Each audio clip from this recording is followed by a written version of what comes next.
most famous people in the world and ambassadors for our country across the globe. Keeping them fit and well is of paramount importance. In this revelatory hour, we reveal the royal health secrets. From royal birth... In fact, when she had Prince Charles, the Queen actually had a caesarean section. ...to royal death. For somebody who was very glamorous, it was a very sad ending to her life. From the secrets of Diana's bizarre health regime... She loved cupping. We used to do cupping on her at least once a week. ...to the Queen's life-saving emergency kit. There was always a Royal Navy surgeon travelling with them, as well as the matching blood. And the outrageous fertility bed of King George IV. And while you were using it, the bed started jolting, so that the magnets and electricity had fused, giving this huge jolt of passion. No stone is left unturned as we reveal the royal health secrets. From cradle to grave.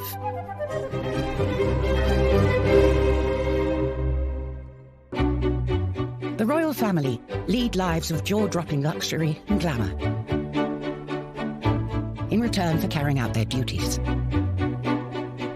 And there's one duty that's more important than any other. It can certainly be argued that the most important role of the royal family is to keep the royal family going. That means producing heirs and making sure that they produce heirs. The nation's rejoicing is marked by a salute of guns. Her Royal Highness is the proud and happy mother of a prince. The first stop on our tour of royal health, birth. Prince Harry dozed, behaving impeccably. We're used to royal babies born in private hospital wings and paraded in front of global press. But it was a different story. The Queen gave birth to Prince Charles in 1948.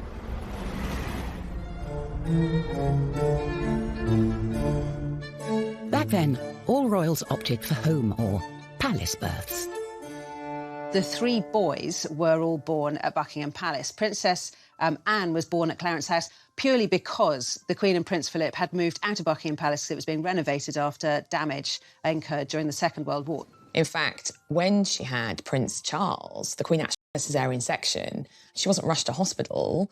The royal doctors set up an operating theatre inside Buckingham Palace. Everything was sterilised and performed the operation so that she could have Prince Charles there and then.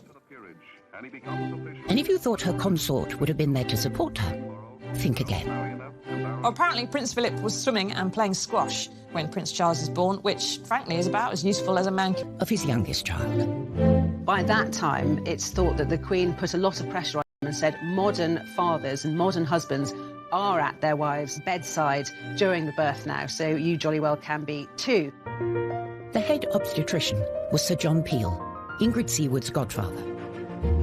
Only one secret about the delivery ever escaped his lips. They converted the ballroom in Buckingham Palace into an operating theatre. Normally, it's a guest suite for visiting heads of state. And it was all going a bit slowly, and the faces were very long. And Prince Philip walked in.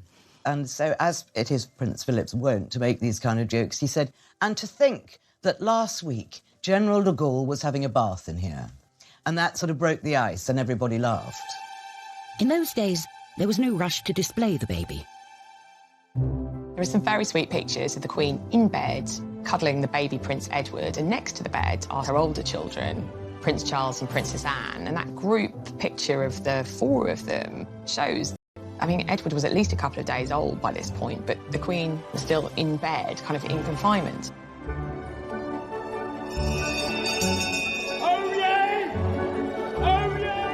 Things are very different today. Now, instead of presenting a baby to dignitaries, the royal couple shows him or her off to the general public just hours after birth.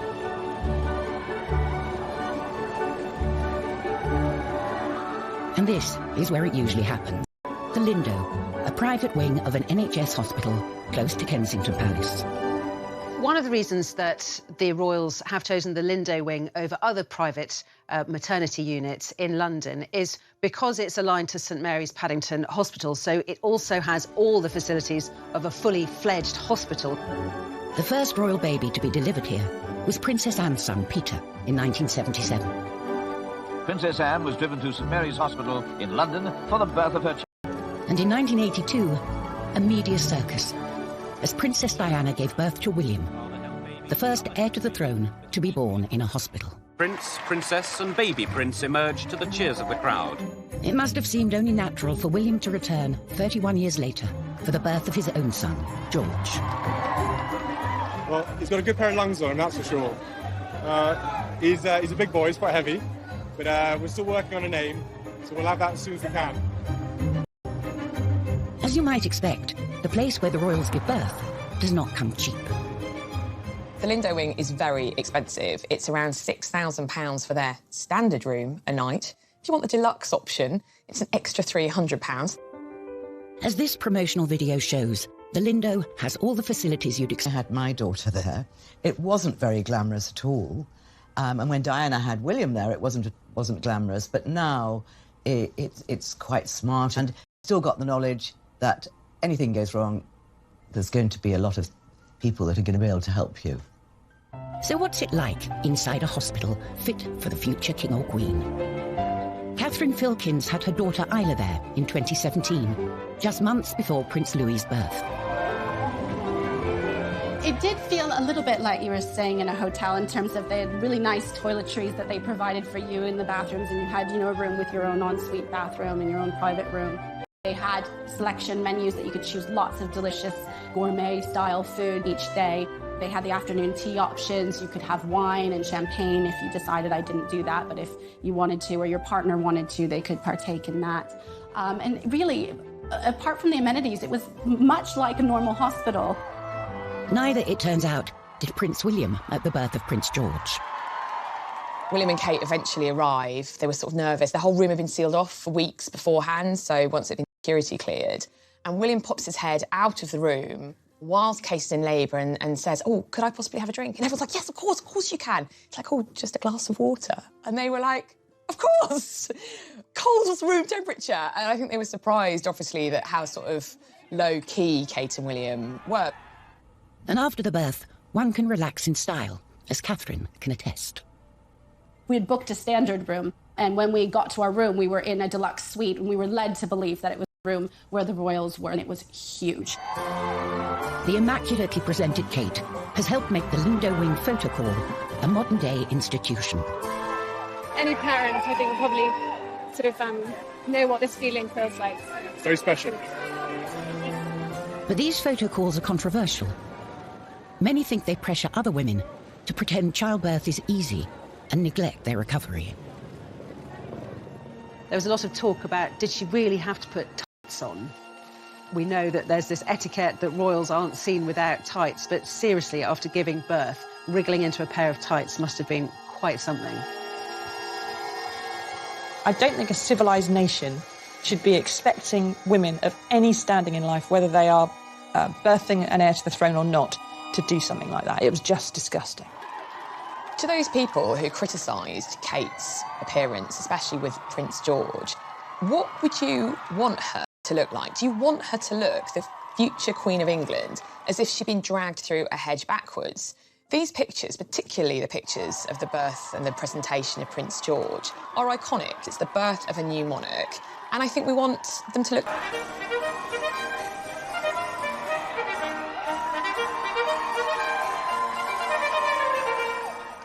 Coming up, the secrets of George IV's outrageous fertility bed. The bed started jolting, so that the magnets and electricity had fused, giving this huge jolt of passion. And how the Queen's health is protected wherever she goes. There is always a Royal Navy surgeon travelling with them, as well as the matching blood.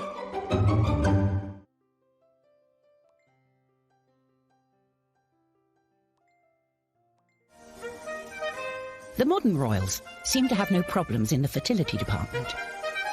However, back in 1779, King George IV sought some help from an upmarket fertility aid, the celestial bed. In 1781, James Graham, a sex doctor, a quack, a health doctor, he opened the Temple of Hymen in the Strand, and he sold time on the celestial electrical throne, he sold electrical pills, electrical cream, and he also sold a night on the celestial electrical bed for the huge sum of £50. That's over £4,300 in today's money to enhance your reproductive health. You got on the bed, and these servants were dancing around it, playing on their harps, glamour girls. And while you were using it, the bed started jolting so that the magnets and electricity had fused, giving this huge jolt of passion. Now, this was supposed to be for fertility and to create a child. I'm afraid to say that lots of people used it just to have fun, including the future George IV, the Prince of Wales, who apparently went on there with his mistresses for a wild time. From fertility to vitality. Far from the quack doctors behind George's celestial bed, the modern royals have constant medical attention of the highest quality, and doctors at their beck and call. The medical care that the Queen receives is different from ours. She has the best doctors in the land, and she doesn't just have one doctor. There'll be three who to consider her problems and come to an agreement about how best to treat it, whatever it might be. The royal doctors accompany the Queen wherever she goes. When the Queen travels, there is always a Royal Navy surgeon travelling with them, a defibrillator, as well as the matching blood. With some of the places they go to, there's never any guarantee that there is going to be the right blood, and they prefer to carry their own. But the Queen's constitution isn't just down to her doctors. Her active and outdoorsy lifestyle has played a part. Isn't the Queen amazing? 93, still incredibly as fit as a fiddle, and on her feet for hours. A fiery stallion. She rides these fell ponies who are very broad and very comfortable, a little bit armchair, because she injured her knee, and of course she says she's a fair weather rider now, but you can't blame her for that. Many of us without the Queen's willpower need a little help to get fit. That's where personal trainer Nadia Fairweather comes in. In 2009, Princess Beatrice called in Nadia to take a 360-degree look at her diet and exercise. Beatrice came to me because she had some unfortunate photos taken of her on the beach when she was a teenager, and they were quite unflattering, and they made her feel really badly about herself. I think the pressure on the princess is really hard because they're in the public eye all of the time. You can never have an off day. The royal can face different barriers to staying fit than we do. Firstly, there's those huge banquets that Beatrice would have to attend. Our little trick was that she would eat before she left, so she had a full stomach before she arrived so that she wasn't eating everything on offer when she got there. Then there's the paparazzi and the public. Beatrice and I used to train really early in the morning to avoid people recognize her, and they would often interrupt our session. They'd get right in her face, not even ask, they'd just take a photograph of her. Someone who doesn't need help to motivate herself is the Duchess of Sussex. With Meghan, the royal family has gained a real fitness fanatic. We all know that Meghan, the Duchess of Sussex, is a yoga aficionado. Her mother is a yoga instructor, so she's been doing it all her life, and we know has even introduced Harry to the delights of yoga and has been getting him to do an early morning yoga session. She likes doing it in the dark, with hip-hop blaring, maybe a few candles. Meanwhile, Meghan's husband, Prince Harry, is a member of the swanky Kicks gym in Chelsea. Kicks Gym, KX Chelsea, is so exclusive. It's £600 a month. Yes, it does have gym equipment in there, but it also has, you know, a restaurant, it has a spa. Prince Philip, on the other hand, has followed a more no-thrills approach. When he was first married to Princess Elizabeth, he used to put on sweaters and run around the garden until he got a real sweater. The Queen thought he was mad. His tailor says that he's never actually had to take out any of his clothes. He still fits into all the uniforms he's had his entire life, which for a man pushing 100 is extremely impressive. The answer for everyone should be keep fit and stay alive. The secret to Philip's success is the 5 Basic Exercises programme, or 5BX, an 11-minute routine developed for the Royal Canadian Air Force. The advantage of the 5BX is that you don't need any equipment. It doesn't take up a lot of space or a lot of time. All the major muscles in the body have been used, so you see that it is balanced. For some royals, keeping fit and healthy isn't enough. They like to take matters into their own hands, using alternative therapies to treat themselves. The royal family for many, many generations have been fascinated by homeopathy, by alternative therapies, by the occult. Prince Charles is a passionate advocate of homeopathy, and in 2019, controversially, became patron of the Faculty of Homeopathy. He's absolutely devoted to it, and it's one of the weaknesses that people see in his critical thinking. Homeopathy is based on the principle that a substance that causes a symptom can also cure that symptom. Britain's most senior doctor, Dame Sally Davis, said she was perpetually surprised homeopathy was provided on the NHS and branded it as rubbish. In 2017, NHS England stated that no GP or prescriber should be providing it at all. However, the British Homeopathic Association maintains that a growing body of published research in good quality peer-reviewed journals shows that homeopathy has a positive effect. Prince Charles should be using his absolutely huge profile and platform to be promoting something that has evidence behind it, something that is going to actually help genuinely his nation. Famously, the biggest advocate of alternative therapies in the royal family was Princess Diana. That liver meridian take away all your tension. Dr. Lily Howyu is an acupuncturist who treated Diana for stress and anxiety from 1996 until her death. She come 1 week, at least about 6 months, and after that, you know, even after 1 month, and she kept telling me, she said, Dr. Lily, I never feel as good as now physically. Acupuncture really can help her to calm her down, to give her more energy.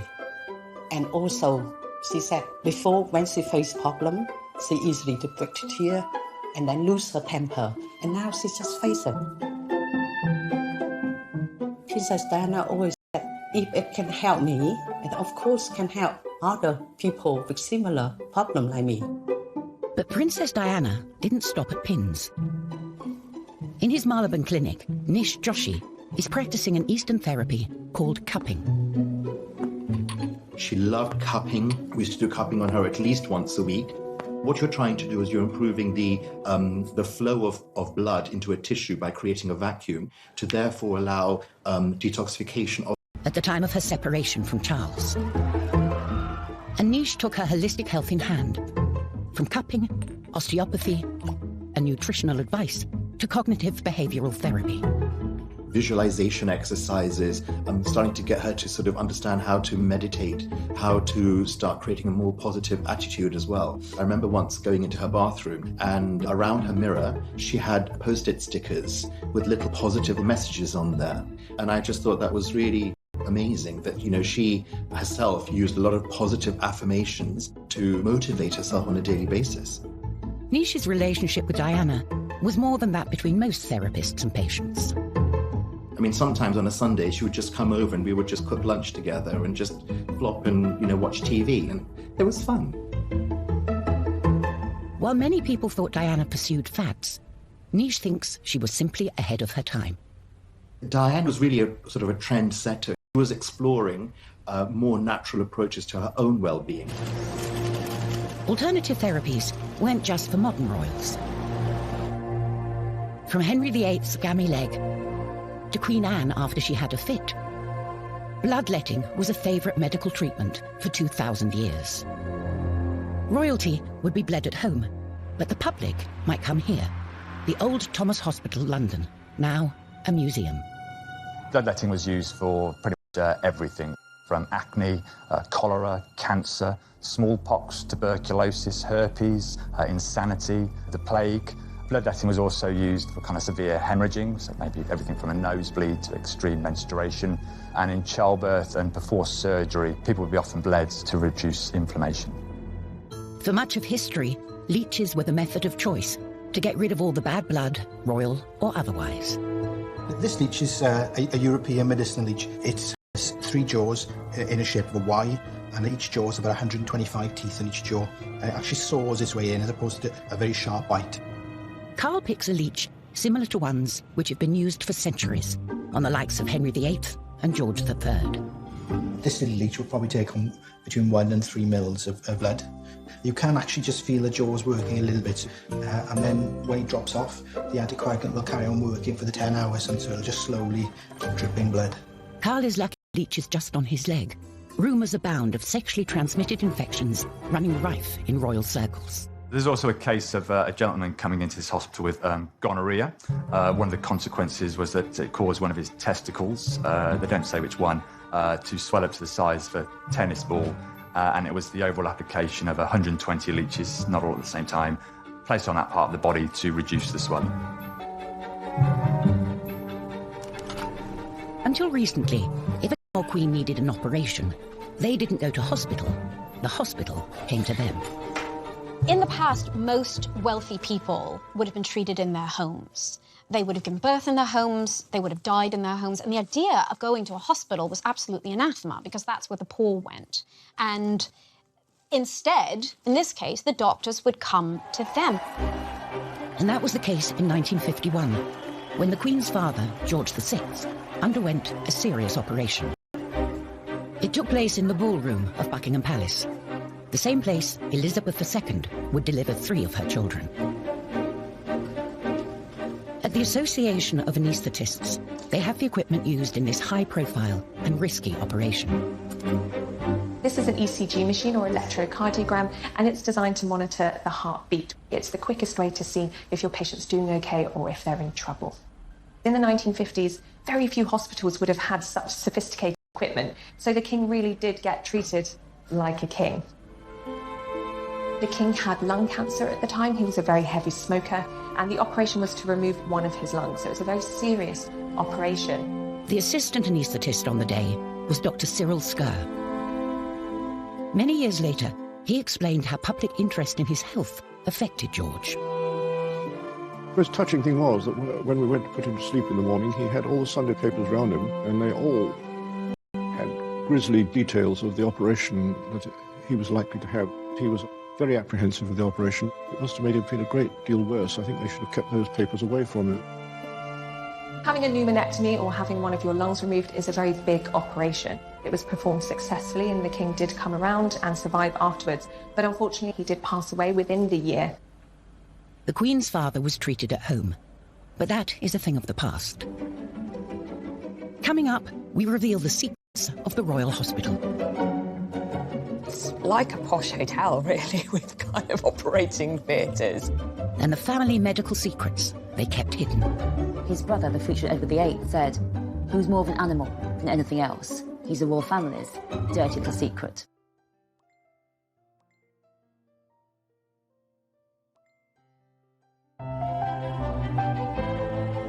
For many centuries, the health of the monarch was seen to reflect the health of the nation. If you think about when the king or queen was the head of this country in all ways, constitutionally, if there was even a rumour or a suggestion that they were unfit to reign, it had huge ramifications for the security of the country. Even today, if you're a royal and you catch a sniffle, expect everyone to be talking about it. Their bodies aren't really their own. Any kind of minor health ailment, let alone a major health ailment, particularly when it comes to the monarch, our present-day queen, is not just over, but kind of we worry about as a nation. It's a massive story. So it's important that our Royal Highnesses get the best care. And instead of the palace, nowadays, royal health gets dealt with here. The exclusive King Edward VII Hospital. It has 56 beds. I think it has something like 4 members of staff to 1 patient. So it's very small hospitals, but it's like a posh hotel, really, with kind of operating theatres. For Margaret Tyler, it's a place of pilgrimage. I decided one day I wanted to come down and see the hospital here. It wasn't actually really like a normal hospital. The rooms were lovely, sort of panelled and that sort of thing. It just felt like a normal large house. Charming, I would say the word is charming. One frequent patient was the Queen Mother, who, despite living to the grand age of 101, was plagued at the end of her life with multiple broken bones. They might be the royal family, but they cannot stop time. They are going to get old. And with age, even though they're so cosseted and so well looked after, They are still going to be afflicted by things that happen when we're old, falls, stumbles. She had 2 hip operations, both done at the King Edward VII, both done by the same person that did Prince Philip's hip operation and Andy Murray's hip operation. Her daughter, the Queen, has better luck with her health, but isn't immune to all illness. In 2013, the Queen had her first hospital stay in a decade, when, at the age of 86, she was struck down with gastroenteritis. Gastroenteritis is mainly vomiting and diarrhea. You can also get other symptoms like stomach cramps, fevers, muscle aches, loss of appetite. For most people, it goes away in a few days without any treatment, but in the elderly, it can be severe and it can be bad enough to get them hospitalised. When the Queen was hospitalised in 2013, it did cause a big shock because she's so famous for being in good health and not giving in to anything, and certainly not cancelling any trips. She had to cancel not only some domestic trips, but a trip to Rome and Italy as well. That the Queen is so rarely ill and that she recovers so quickly, to me, is testament to her baseline health. It's so impressive that she just bounces back as well as she does.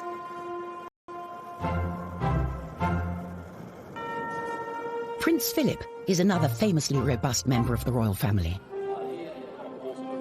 But by the time he reached his 90s, even his health was beginning to fail. For about 4 hours in good old English drizzle in the middle of the River Thames, he was taken to hospital with a bladder infection. And it was widely believed that this is because he had spent 4 hours tying a knot in it and holding it in. It's not good for anybody, but especially not when you're 90. And while getting sick isn't often a matter of choice, dangerous hobbies sure are. The royal family's love of horse riding is well known, but it can come at a cost, as Princess Anne found in 1976. The first many people knew about the accident was when Captain Mark Phillips galloped off to his wife's side. The princess, unconscious, was covered over with blankets as officials anxiously summoned an ambulance. Princess Anne was taken to hospital, but got lucky escaping major injury. Later learnt that Princess Anne had cracked a vertebra. But her daughter, Zara Phillips, has not been so fortunate. She was also knocked unconscious after a fall in 2004 and broke her collarbone in 2008. Every year, unfortunately, people do die and have serious injuries as a result of horse riding, including paralysis. There are so many other sports that are much safer. Royals might as well be bungee jumping for all the safety procedures and that they follow and the risks that they run. Bungee jumping in a car park above concrete with a really rubbish elastic band. To correct her spine, Princess Eugenie underwent major back surgery. In 2018, she decided to break royal protocol with her wedding dress to send a dramatic message. When Princess Eugenie got married, it was one of those moments where the royal family, the younger royals in particular, actually did a wonderful good thing for everybody else. She decided that one of the main features of her wedding dress should be quite low back and she wouldn't wear a veil. It was a major break from tradition, but meant everyone could see a long scar on her back from her childhood operation. Scoliosis is when you get a curvature and a twist to the spine. It can be severe and does need surgery and physiotherapy. In Princess Eugenie's case, she had 2 metal rods, one either side of her spine, put in and fixed in place with screws. She made an effort to design a dress with a big, deep V at the back to show her spinal scar so that she could show every other boy and girl in the world and in the country that if you have something like a curvature of the spine, A, it can be fixed, and B, your scars are what make you, and there's no need to be perfect. And I thought it was wonderful. I was almost in tears watching that. Eugenie proudly showed her scars off to the world. But back in 1902, the royal family were busy hiding away what they saw as a medical embarrassment. That he wasn't developing as fast as the children, he wasn't learning as fast, he had epileptic fits, he may have had autism. And they really started to try and hide him away. He did not go to his father's coronation, and in the First World War, he was basically put on this farm. But he never saw his siblings, and the family essentially were trying to hide him away, pretend he didn't exist. And when he died at the age of 15, his brother, the future Edward VIII, said he was more of an animal than anything else. How cruel, how unsympathetic. But to Edward, that was the way it was. He's the royal family's dirty little secret. Coming up, we see how Princess Diana took her own serious problems. She had tried to throw herself down the stairs while she was pregnant. She suffered from bulimia, depression, crying fits. And used them to change the way royals dealt with mental health forever. And then she made a very brave decision that she was going to talk about it publicly. Anorexia or bulimia show how an individual can turn the nourishment of the body into a painful attack on themselves. She made an effort to design a dress with a big deep V at the back to show her spinal scar so that she'd show every other boy and girl in the world and in the country that if you have curvature of spine, A, makes B, scars are what make you perfect. And I thought it was wonderful. I was just in tears watching that. Eugenie proudly showed her scars off to the world. But back in 1902, the royal family were busy hiding away what they saw as a medical embarrassment.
The way in which the royal family tackle mental health issues has changed radically in more recent years. And much of that transformation was due to one woman. No one really knew that Princess Diana was suffering from mental health issues until the bombshell book written by Andrew Morton, which revealed that she had tried to throw herself down the stairs while she was pregnant. She suffered from bulimia, depression, crying fits. She was 19 when she was thrust into the limelight. How anybody could cope with that without any sort of backup is beyond me. Yes, she was a member of the aristocracy. Yes, she knew which knives and forks to use at a dinner table. Yes, she knew who Bunty and Tarquin were, but royal life is on a different scale. And, of course, as we know now, Charles was still having his affair with Camilla Parker Bowles. So it was incredibly difficult for her. Diana started seeking help for her bulimia and other issues. But like everything else she did, it was swept up into a media circus as the paparazzi ambushed her to and from her appointments to see psychotherapist Susie Orbach. And then she made a very brave decision that she was going to talk about it publicly. Anorexia, bulimia show how an individual can turn the nourishment of the body into a painful attack on themselves. She told me that when she gave the interview to Panorama and talked about bulimia, and she said she had so many letters saying, "I'm so glad you talked about it so openly." Because, you know, we talk about all these things very, very openly now, but go back, 25 years and people didn't. Unsurprisingly, Princess Diana's untimely death in 1997 had a major impact on the mental well-being of her children. I think Prince William and Prince Harry suffering mental stress and mental anguish really came as a result of her death. Harry was 12, William was 15. All around them, people were weeping and wailing while they were maintaining the royal family mantra, "You do not show private grief on a public sleeve." They were talking to people, they were shaking hands, they were smiling, they were looking at the inscriptions on the floor of tributes. They were probably burning up inside, screaming inside. what happened on the 20th anniversary of Diana's death is that William and Harry started to talk about it. All I can hear is her laugh in my head. And that sort of crazy laugh of where there was just pure happiness shown on her face. They started to say how affected they'd been and how gut-wrenchingly awful it was and how someone, you know, in his late 20s, he kind of tried to bottle it all up and suddenly he realised, I've got to get help. In 2016, the princes set up a mental health charity, Heads Together, and revealed their secret torment.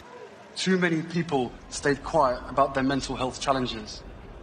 And we saw that this fear of even talking about a problem often meant that issues could quickly escalate out of hand. Whenever a high-profile person comes out to speak about their own mental health illnesses and problems, it does a lot for mental health because it encourages other people to do the same. In the 18th century, mental health problems weren't treated so sympathetically. George III famously suffered 4 bouts of madness during his reign, now thought to be mania caused by bipolar disorder. He would talk incessantly, he would hallucinate, he experienced aches and pains all over his body, and he sometimes became very violent.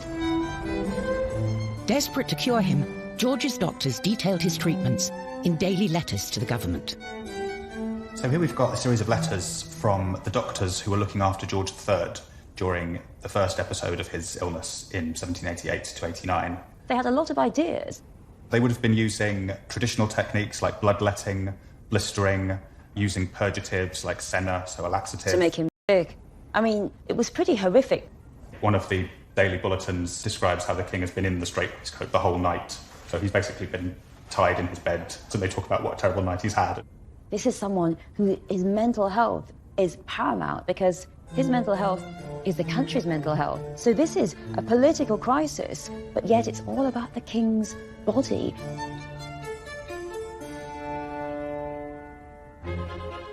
Another long-lived monarch who probably suffered from mental health issues was Queen Victoria.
a number of mini strokes you don't quite get over. It was a very sad ending to her life.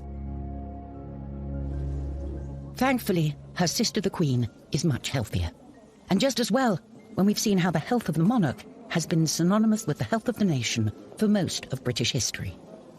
The monarch is if the monarch is strong and healthy, the state is strong and healthy. We still wait with bated breath for every royal operation and celebrate every royal baby. And to many people, what happens to a royal body is almost as important as what happens to their own. It's always that kind of dichotomy. They're like us, but they're not like us. They live in palaces and drive around in carriages and have every kind of luxury that life could ever throw at them. But on the other hand, they are just like us because they still need hip replacements, have knee trouble, they break wrists, and so it kind of shows that they are just still like us. We have a very strange psychological connection to the royal family, as though they are our own family in some way. And so when their health suffers, we really care and we really are interested in it. Many people do look up to the royal family and they want them to be more beautiful than us, better dressed than us, sparklier jewels than us, and have better health than us.